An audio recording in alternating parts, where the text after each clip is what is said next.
As a new graduate student in the 1950s, I tried several different departments, but mostly concentrated on linguistics and the psychology of language, and dropped out of several departments before going back to get a PhD after I got my master's degree with a thesis on William Blake. I went back to study biology, intending to investigate how the brain can function in ways that could explain intelligence and language use. I was partly reacting against Noam Chomsky's doctrine, which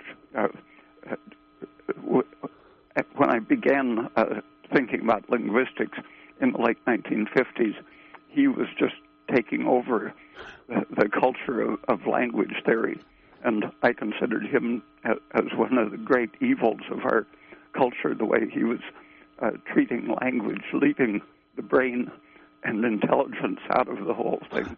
It became a motor program, actually, for following rules laid down in the genes. So what was he a proponent of then, in terms of that discussion?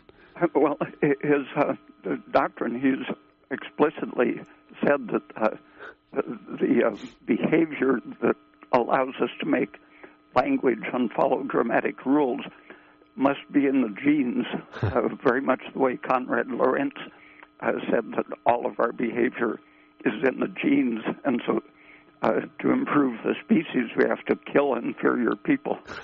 Chomsky doesn't say that, but he has a very arrogant attitude towards people who question his very arbitrary genetic explanation of things. So it's a bit like this kind of neo-Darwinism and Mendelian type situation then?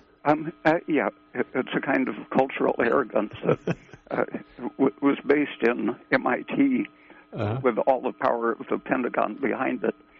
So over the years, when I was trying different departments, I found that he had penetrated every department of the universities. A friend and I did a course in the Honors College at the University of Oregon on interdepartmental views of humanity, human nature, and we invited 10 different professors. This is to get their perspective, huh? To speak about that, and we picked the professor in each department that students thought was the outstanding professor in that area.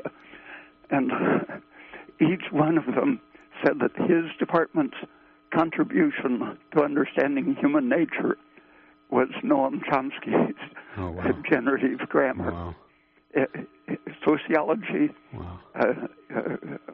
folklore, literature, all different departments of the university at that time, 1968, thought Noam Chomsky had defined the world for them. Oh, my goodness.